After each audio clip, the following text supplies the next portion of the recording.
Hi, my name is Dwayne Gathers, and welcome to CivitasLA, featuring diverse and emerging leaders who make up this dynamic region and are creating community every day and building a better tomorrow. These bi-weekly conversations enable us to hear from, learn from, and be inspired by a new generation of civic entrepreneurs who are forging a path forward and making our region a stronger, more resilient, and connected group of citizens. Our goal is simple: to elevate civic discourse, foster community connections, and promote civic knowledge and engagement across the greater Los Angeles region while elevating diverse and emerging voices in that conversation. Founded in 1970 as a day to elevate education around environmental issues, Earth Day, which took place recently on Friday, April 22nd, has become a global celebration that's sometimes extended into Earth Week. As CivitasLA marks Earth Day, we wanted to highlight the significant impact and role water has played in the evolution of our diverse communities. For example, in the early 1900s, LA was only the 36th largest city in the country, with just over 100,000 residents. As it's been stated, there's no way in the world that the natural resources of LA could support today's population of over 10 million without water from somewhere else. With us today, we're delighted to be joined by Adel Hagekhalil, General Manager of the Metropolitan Water District of Southern California, as he shares with us the history of this nearly 100-year-old organization, the work they do to provide quality drinking water to over 19 million Southern Californians, and how our communities will be impacted by drought, climate change, and efforts underway to secure our water resources for the next generation. Adel, welcome to CivitasLA. Thank you. Thank you, Dwayne, for having me. Well, we appreciate you being on this afternoon.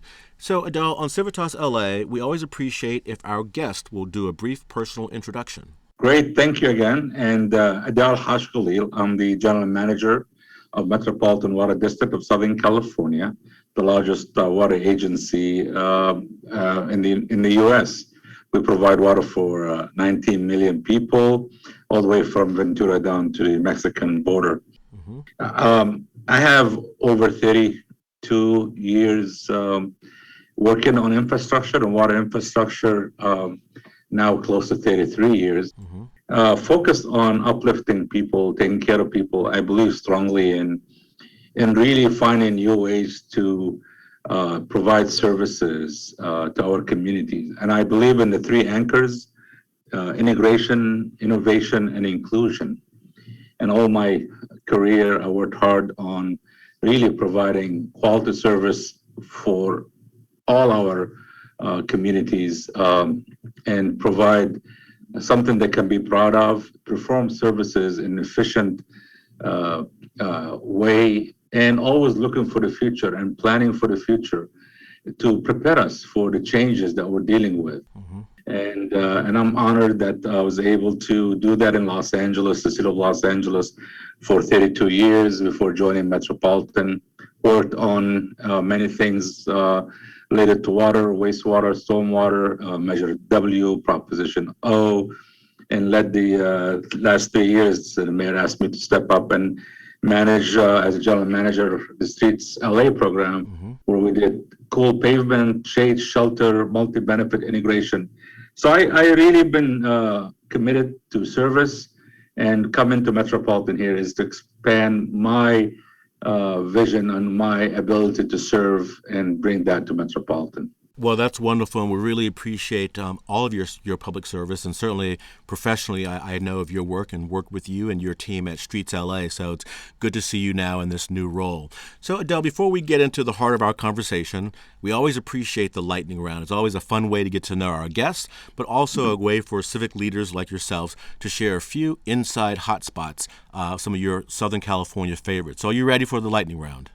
I'm ready. Okay. Give us a favorite restaurant or two, since we are celebrating this week also Dine LA week, which is still happening. So give us a favorite restaurant or two. So there's a jewel. I love actually local mom and pop restaurants. I don't like fancy restaurants. I like local places. Okay. And I love to give business to folks that are trying hard. So I go to my hideaway, and now it's not going to be a hideaway. It's a place, an alley on the 7th and Hill, St. Vincent Alley, and right by the Jewelry District. This street has restaurants as if you're back in Turkey or Europe. from Turkish food to Armenian food to Persian food to Lebanese food. And one of my favorite restaurants is called Mimas, Okay. Mimas, and it's a Syrian family that's mom and pop and the two kids work there. And they make great food. They know me. I go there. It was my hideaway on Friday Okay. lunchtime. But now, everybody knows where I go. Exactly. How about a sip? Whether you're a coffee drinker or a tea drinker, or give us a favorite place to take a sip. Yeah, I mean, coffee is my go-to. Okay. And actually, right there in that alley, there was it's a French uh, cafe that's run by a Vietnamese gentleman. And it's, I can't remember the name, but it makes the best cappuccino you'll ever have. It's right there, sitting outside in the alley on a little bench with this beautiful cup of cappuccino made with love. Well, we're going to have to go downtown and stalk out that place and get a picture of it. How about a favorite place to take a visitor? I love the beach, but I love Griffith Park. I love to go up to the observatory to show LA, to show what LA is all about, show the Hollywood sign, and always admired the late Tom LaBonge, Yes. and he always anytime I go there, I remember him, and Yeah. so I'll take people to Griffith Park, take them up to the observatory to see LA from a different perspective. Mm-hmm. Well, that segues to our next lightning round question, which is, we always just so appreciate open space in our region and the importance of open space. So give us a favorite park or favorite hike. The park I love is worked on is Echo Park Lake in Yeah. Echo Park, which we really spent a huge amount of money on Proposition O and making it into a great place to bring the lotus flowers back, the Lotus Festival back, but cleaning it up and making it into a great place for the community in Echo Park. So I really am proud of that effort and the project and the park. No, outstanding.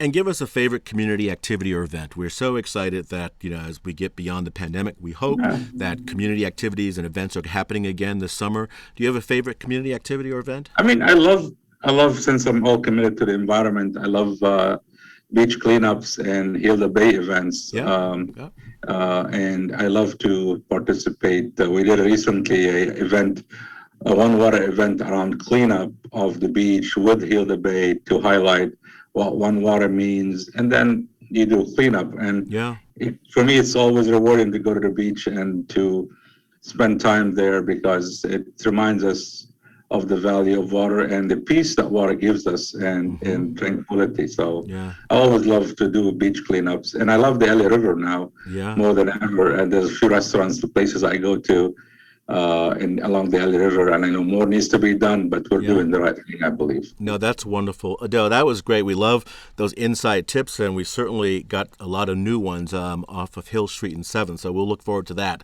So that's a great it's a great segue about Heal the Bay and beach cleanups and the importance of water because so many people know of the great 1970s movie Chinatown, which is, fiction, but, speaks to the issue of the construction of the LA aqueduct, which brought water from the Owens Valley down to Los Angeles, and thereby the explosion of our region population-wise. And right after that was the Colorado River aqueduct, which was planned, and that was the beginning of Met Water. So share with us a brief history of the founding of Met Water District and who it serves. Sure. Metropolitan was formed back in 1928. And I think after Mulholland brought water from the Eastern Sierras into Los Angeles through the LA aqueduct, it really made LA what LA is and made Southern California a larger region. But Mulholland at the time thought we need to really prepare for the future. He had the foresight to see the growth in Southern California. And what he wanted to do is bring water from the Colorado River. And he had that vision and went out prepared and, actually either walked it or whatever he did all the way from Lake Havasu all the way down here. And he had that vision. And what he was able to do is saying, but LA can't do it alone. This is a regional solution.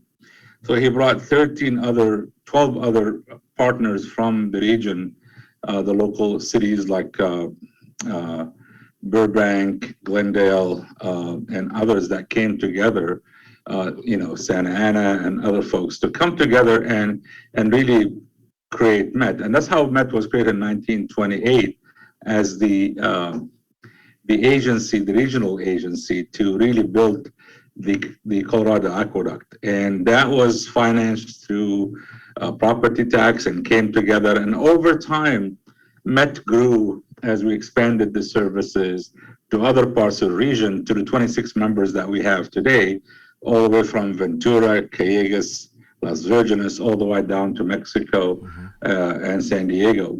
And we have 6 counties. We cover 6 counties and many municipalities.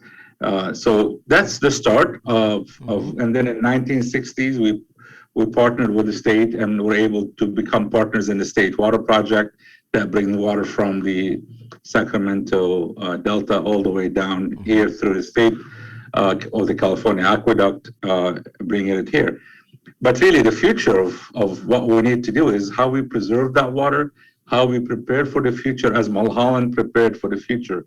Our job today, 100 years after MET was created, is to prepare for the future and have the foresight to figure out how we're going to manage the future of water. Sure. And I see my job here is something that I can really leave our region in good hands as we face these changing conditions and climate change and other things. Yeah. So, this is Earth Day is critical because it reminds us how fragile the Earth is. And if we don't take care of it, it will not take care of us. Sure.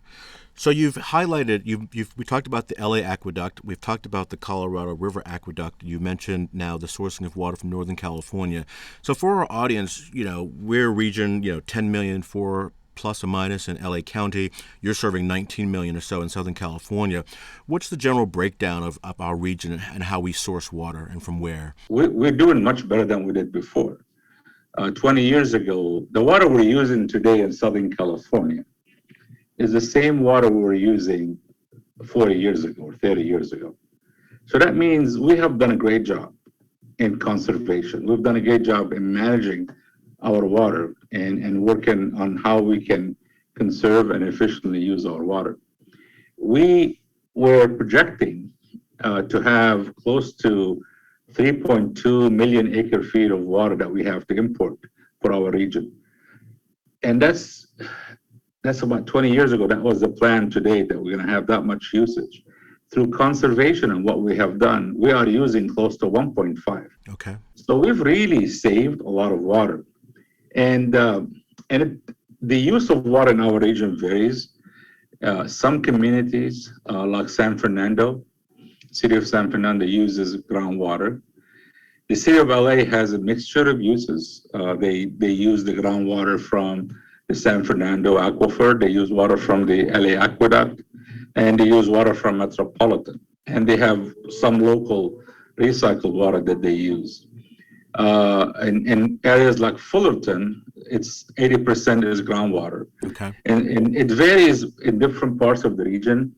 But the goal of what we want to do is Metropolitan is, for some agencies, is a sole source of water. In some agencies, it's a mix. They augment their water with Metropolitan. In some places, it's a backstop. It's the emergency use for it. No matter what it is that we provide for you, we want to be in support on providing it. But I think on the average, LA County, 50% of the water used in LA County is sourced locally. 50% is brought from outside. Interesting. That's kind of the number. It applies in most of the service area too for Metropolitan. Gotcha. That's the number. Yeah. Well, Adel, as we're focusing on Earth Day and the role of water, water is so essential to our survival here. And there was an article in the scientific journal Nature where these researchers put forth a paper that said the last 20 years have been the driest on record since the 9th century, which was an amazing. And you said yourself back in March of 2022 that precipitation that we received this winter would not lift us out of this drought. So, we know the West is in a major drought situation. Give us a big picture view of the situation as it relates to water. It's real. we are facing the driest time of our history. And I know first time I think we have a strained conditions in both sources of water. We have the Sierras in California, and we have the Rockies in Colorado. And those two sources of water are both strained at the same time. Okay. Basically, you're seeing hotter days, drier days, and less rain. The way we managed water for the last 100 years was about waiting for the winter, for the snow to come down. Then you have your snowpack, and the snowpack melts slowly over time to get water into your reservoirs and waterways. And then we use it during the dry days. Yep. That system is broken. We don't have the same climate anymore. The reliable snowpack does not exist anymore. So to just give you an example, last year, we started the year with 90% of normal in both snowpacks, the Sierras and the Rockies. What made it into our water system was 30%, because the snow is evaporating and the water that's melting is quickly being absorbed by the dry earth before it even makes it to the rivers. And we're seeing the same conditions. In December, up in the Sierras here, we felt good. We had a good December. And the snowpack was about 150 or 160% of normal. And we had, following that, January, February, and March had the driest in our history.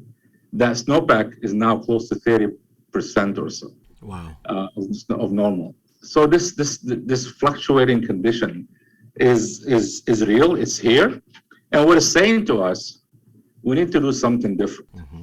This old playbook that we had doesn't work anymore. Right. So what we need to do is find new ways, and the new ways is through reducing our consumption, conservation. But we can't conserve our way out of this. What we need is new sources of water and new storage and the new plumbing to move water around to adjust.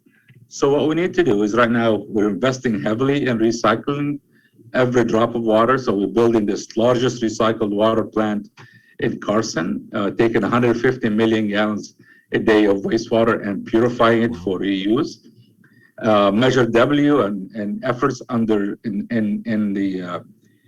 the county of Los Angeles is a great example on taking stormwater and rain and putting it into our reservoir underground and purifying and using it.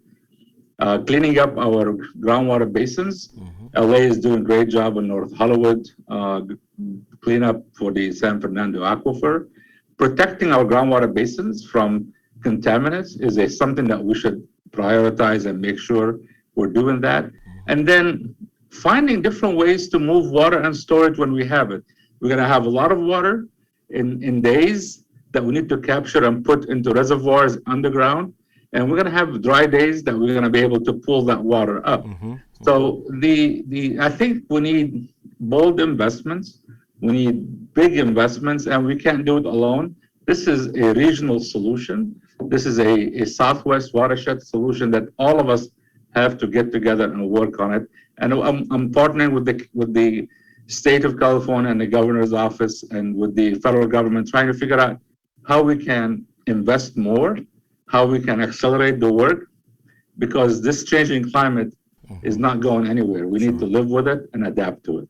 Well, Adel, you mentioned your work with some of our neighboring states in the Southwest, who all draw water from the Colorado River, and I have to share that many years ago, after I had gone through the Leadership Southern California program in 2007, I had participated in one of Met Water District's Colorado River Aqueduct study tours, and I swear it was one of the most fascinating weekends that I've ever had, and I still have a great map that I got at one of your gift shops years ago. So the Colorado River Compact is something that's really essential to us here in Southern California.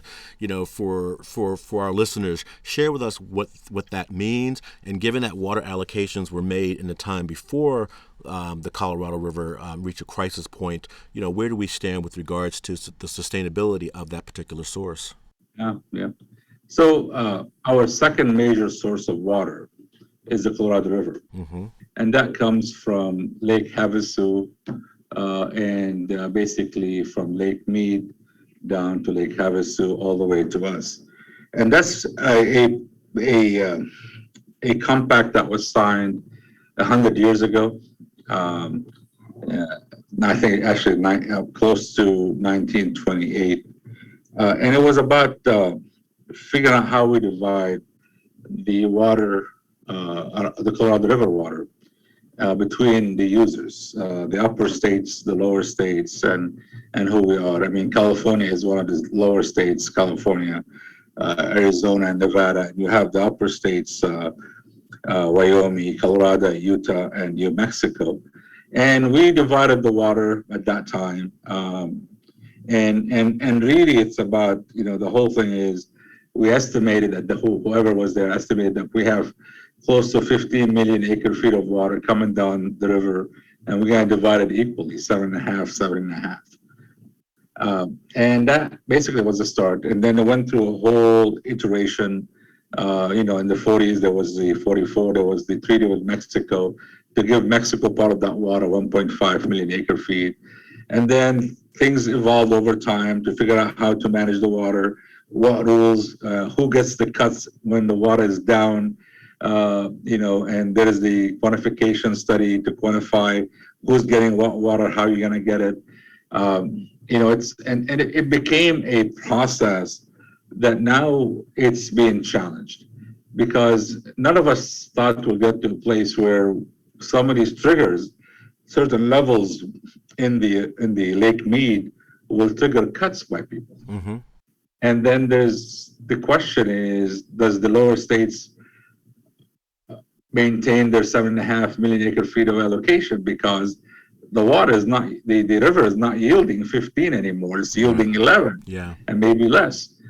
So that the heart of it right now is that we're in the middle of starting the negotiations of the allocations and the agreements that we have that will expire end of 25.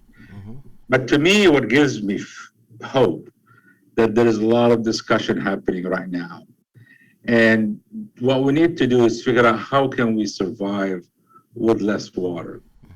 How can we protect the interests of the native communities and the native Indians around us? Mm-hmm. How can we protect the environment? But that only can be done when we think about it in a watershed approach. And I've been involved, now talking to folks, and I'm trying to, a lot of folks, first of all, the first thing they do is just put the blinders on. It's about me, me, me. I think we need to pull the blinders off and figure out how we can work together. So the good example of what I think is a great agreement is when we start talking about recycling water in Southern California in this large recycled water project that we're doing.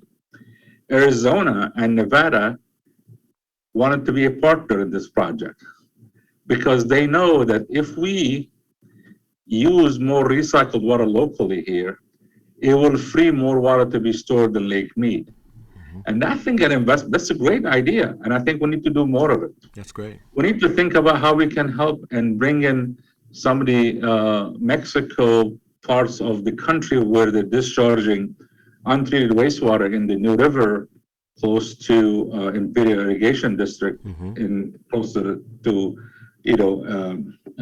California, Arizona, and what went in Mexico. We need to figure out how we can maybe come up with a way to capture that water, treat it, recycle it, instead of and turning pollution into good water, that we can use some of the allocation for the country of Mexico into storage into Lake Mead. Mm-hmm. And the good example we did is last December, as we were seeing this declining level in Lake Mead, we wanted to put water in Lake Mead to bring the level up. So Arizona and Nevada and California and Metropolitan came together. We put $100 million Okay. in a pot. The Bureau of Reclamation from the infrastructure bill put $100 million. And now we have what's called the 500 plus plan. What we're going around and conserving and asking farmers to either fallow land, conserve water, and use that water to put it in Lake Mead as storage. We think we can put 16 feet of water in Lake Mead by this program alone. So that's an example that if we all come together, we can solve the problem.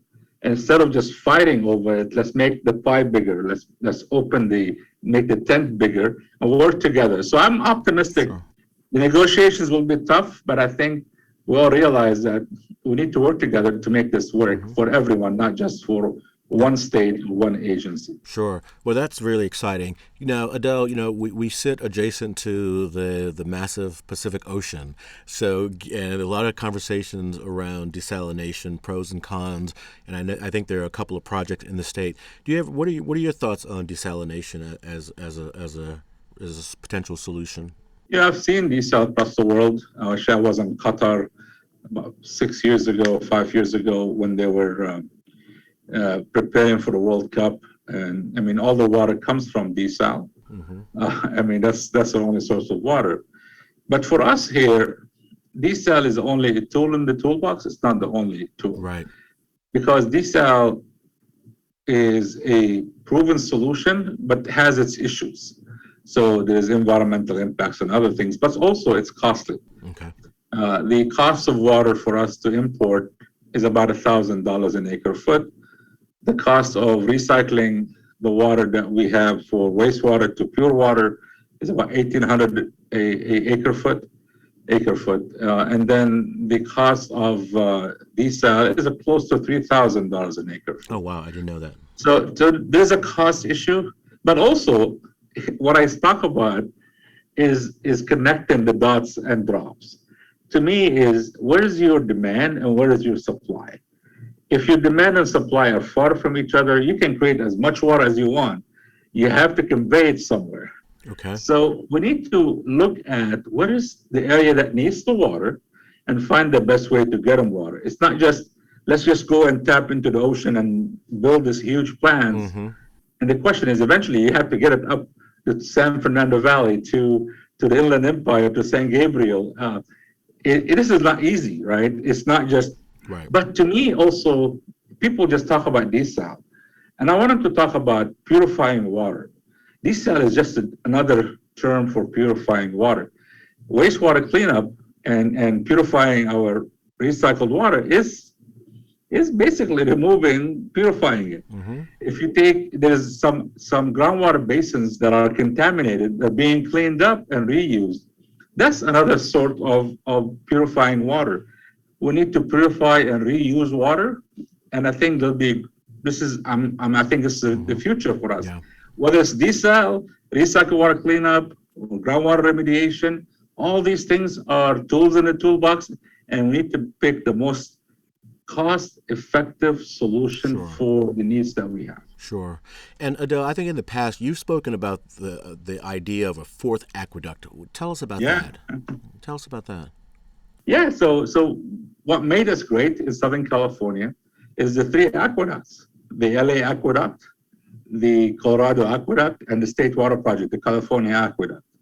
And that's all about bringing water from somewhere else, and then a few years later, 100 years later, 40 years later, it becomes less reliable, and now we scramble trying to find another way.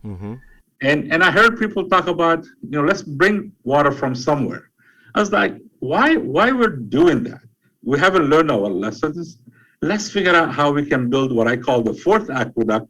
And this time it's not a pipe, it's a virtual aqueduct of multiple things: conservation, groundwater remediation, cleanup of groundwater, storage, recycling our wastewater, capturing our stormwater, maybe desal, all that coming together in a portfolio that's a virtual fourth aqueduct.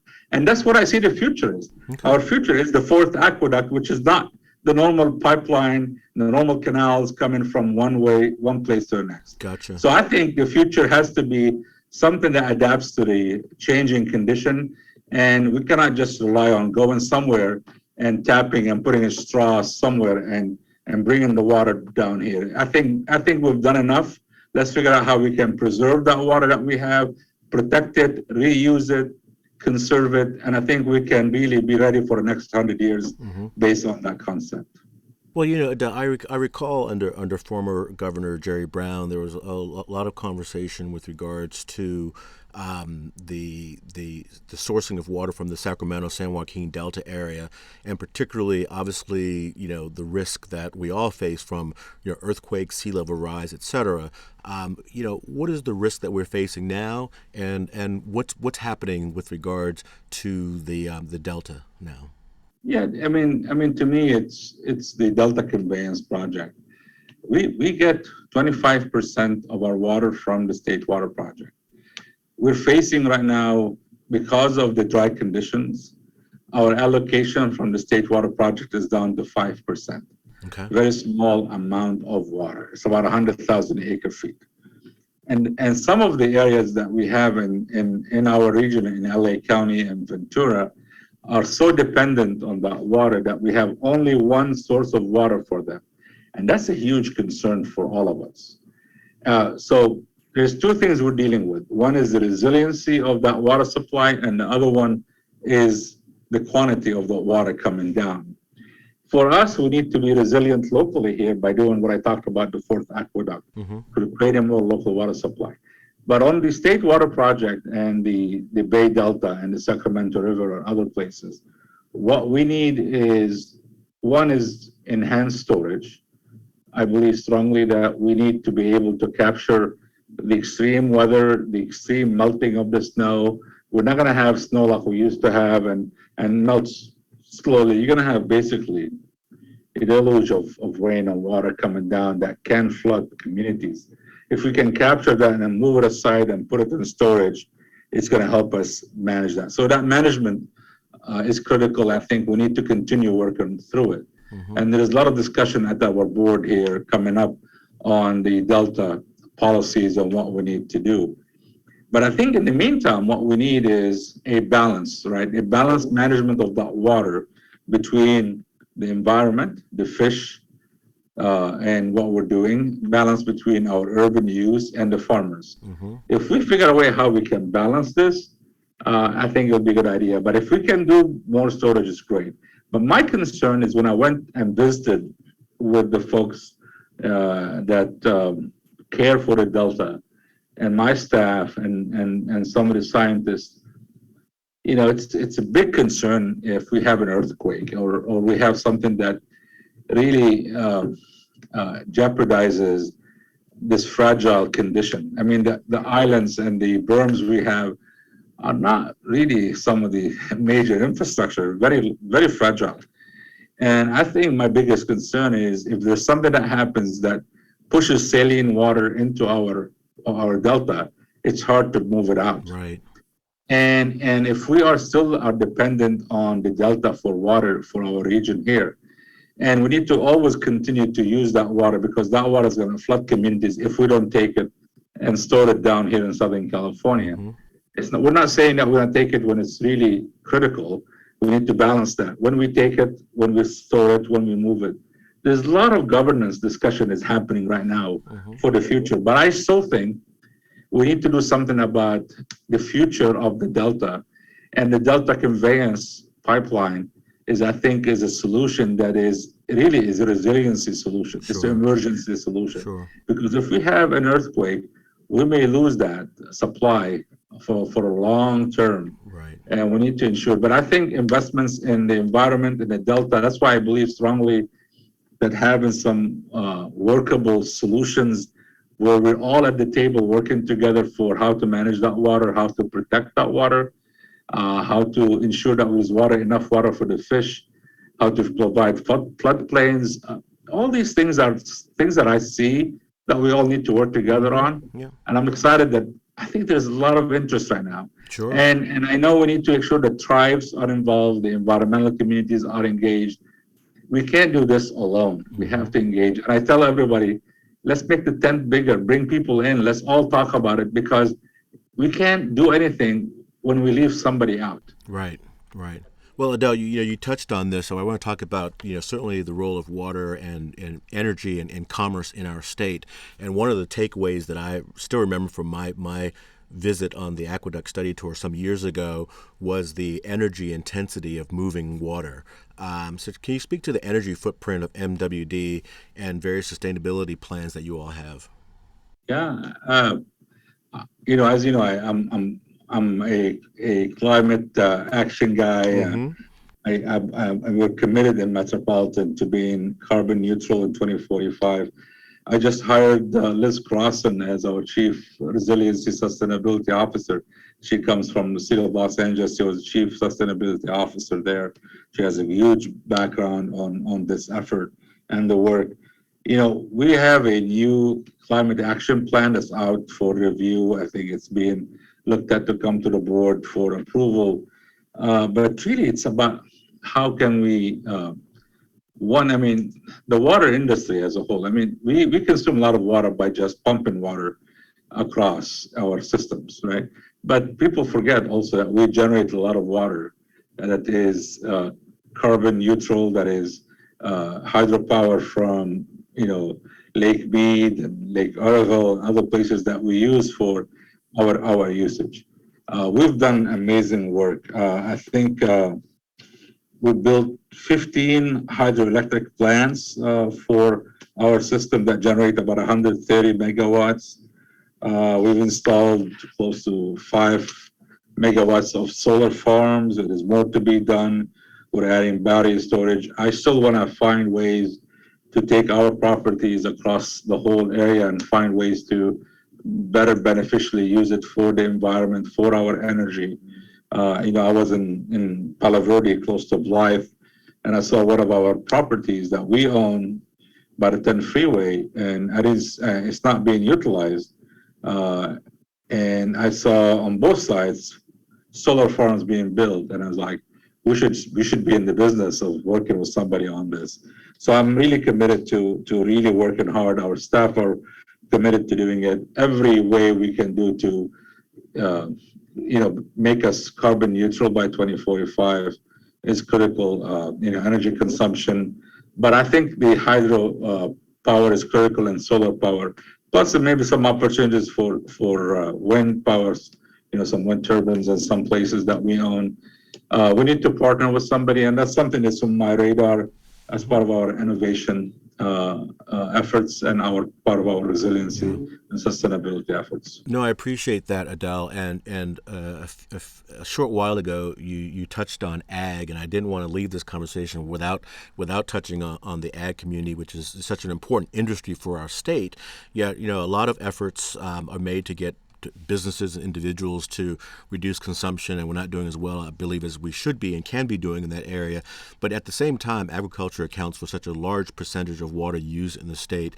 So, what's been your take on ag and what we can be doing to be more sustainable in the ag space?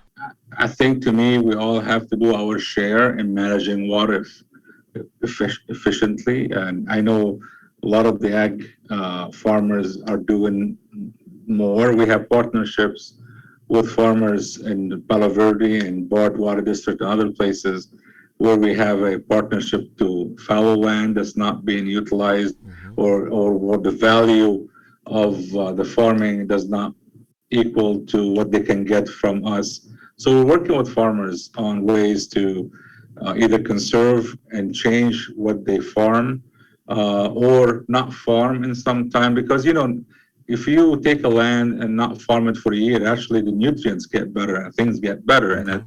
So there's a win-win, but we want to have this partnership with them, because if they fallow land, let's say I'm talking about the Colorado River watershed and the areas that we have in California, we're partnering with Palo Verde, with Imperial Irrigation District, with the Bard Water District, with the Kichon tribes, on ways to manage and work with them on their farming practices in a way to reduce the water use and help us put more water in Lake Mead. Up in the Central Valley and other places, I believe there's a lot of discussion on how we are farming. I think the water that we have is not going to be enough to farm everything to a level we want. So there is a balance that needs to be done. But I believe strongly that if we invest in infrastructure to store water, whether it's underground water, there's a lot of capacity underground in Central Valley, a lot of capacity in the San Joaquin Valley, a lot of capacity here in the basin. If we store water in our groundwater basins, we can, when we have wet years, we can store it, we can pull it out and use it. And one of the things that I really opened my eyes to how we should look at farming, it's not just the farm as a business. The farm is people working there. Mm-hmm. There's a lot of communities, a lot of people who are dependent on farming because they work in the farming industry. A lot of them are, immigrants and people that, are really in need of that money. Absolutely. You cannot just forget about the people. Right.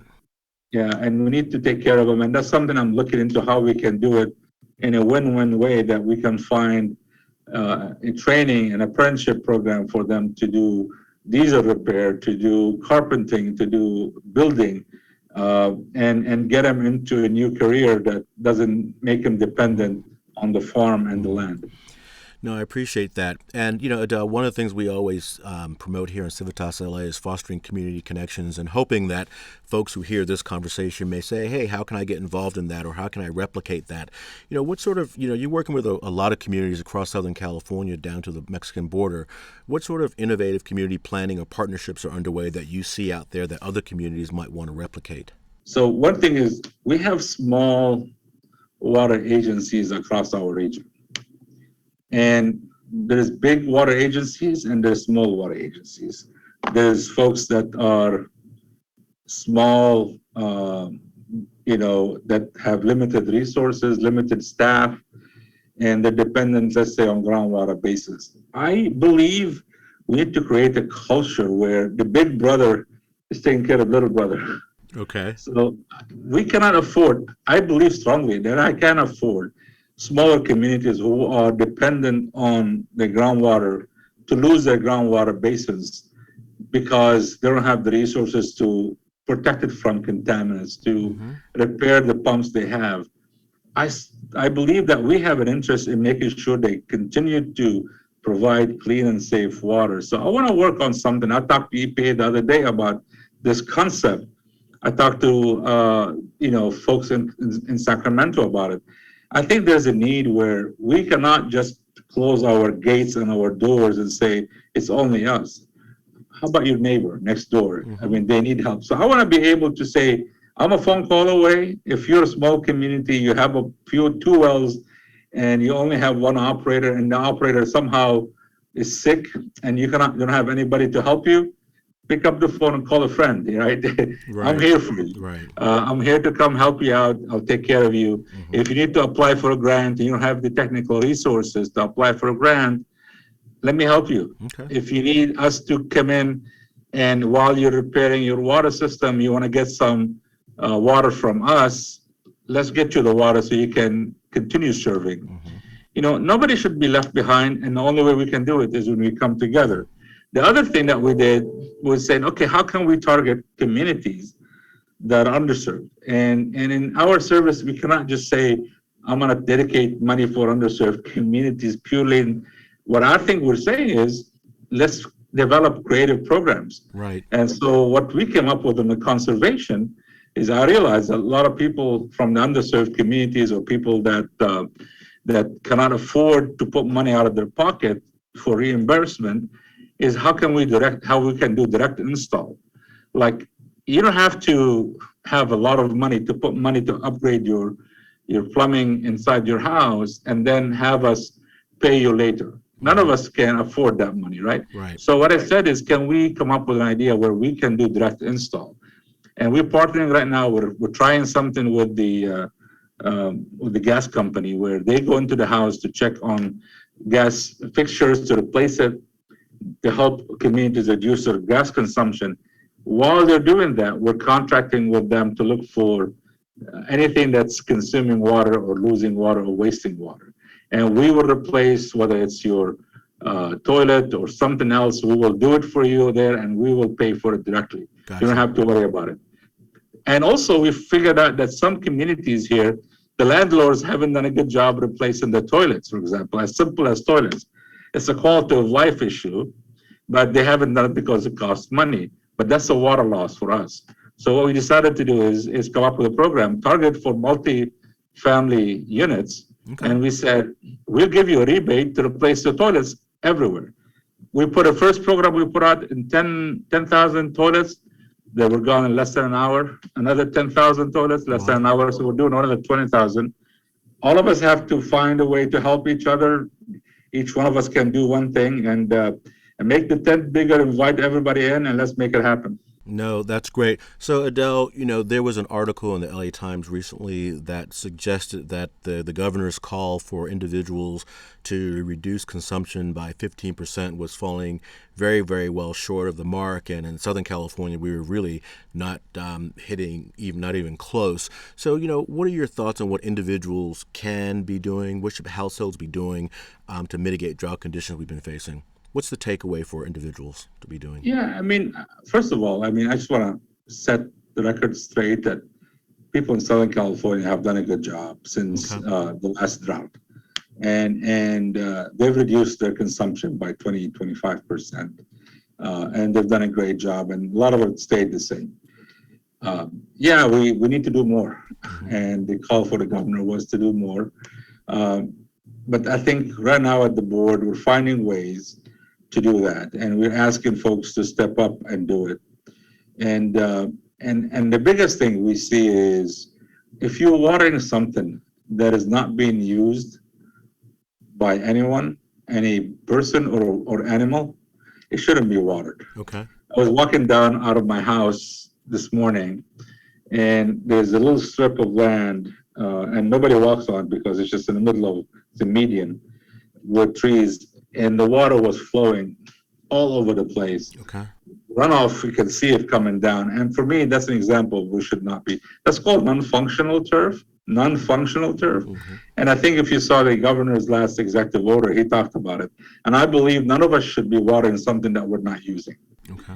The second is, if you can't afford to replace your turf and put native plants, we give you rebates. Go to our website, bewaterwise.com. We're here to help you. We added actually $1 to it from $2 to $3 with the help of the state. Mm-hmm. If you have a leaky pipe, we're going to work with you. So there's a new program we're looking at. It's trying to find water. And so if you think you have 3 people living in your house, you shouldn't be consuming that much water. You're paying too much money. Let's get an audit. Get somebody to come help you. And if we have a new program we're looking into to help find leaks and to repair leaks. It's a pilot. I think I want to scale that up. There's a legislation in DC with Senator Padilla to help move that forward. Then also washing your clothes. If you have a jeans and a t-shirt and you decide you want to run your washer, that's a waste of water. Go knock on your kids' rooms and say, hey, get me more clothes, let me fill up that washer. Okay. Right? Let's not just be conscious of what we're doing. Yeah. Water is so valuable, and we shouldn't be every drop that we can save, every drop that we can serve is a drop we can save for the next years. And what's saving us today is the storage that we did. Right. It's like a checking account, right? It's like a money account management.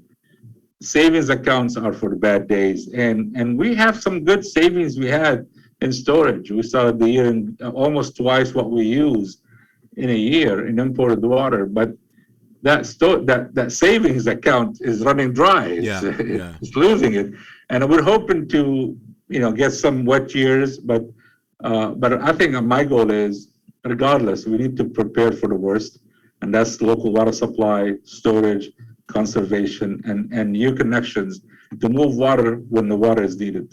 Adel, again, I'm not a scientist, I'm not a geologist, I'm not a water expert, but I was so impacted by that study tour that I took, and this has been such an amazingly informative and insightful conversation, and obviously so important to all of us individually, but also to our communities, and really so critical to how we as Southern California evolve going into the future. So thank you for your time today, and I look forward to going on one of those amazing study tours someday again. So as we like to say on CivitasLA, however, the guest gets the final word. So give us a final thought or a call to action with our audience. Thank you, Dwayne, and thank you for what you do.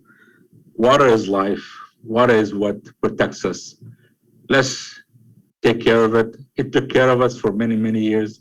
Let's take care of it so she can take care of us for the future. So every drop that we can conserve is a drop we can save for the future. We need to invest, and I'm going to ask everyone to know that we need to put money in. There's no business that can exist without water. No housing can be built without water. Homeless cannot be cleaned without water, take care without water. Everything is based on water. And sometimes we take water for granted. Let's all come together. Let's join hands in creating a future for our children, grandchildren, that they don't have to worry about where the water comes from. No, I appreciate that, and I appreciate your comment earlier about connecting the dots and drops. So we'll use that again. Adel, thank you for joining us today. We really appreciate your time. We appreciate your service to community. And to our audience, thank you for tuning in. We hope you enjoyed this program, and we hope you'll join us in 2 weeks as we look forward to another great civic conversation. Until we meet again, stay strong, get involved.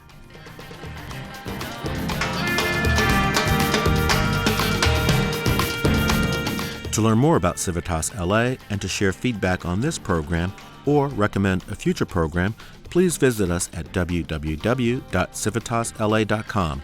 And don't forget to connect with us on Facebook at CivitasLA, on Instagram at Civitas_LA, and on Twitter at Civitas_LA.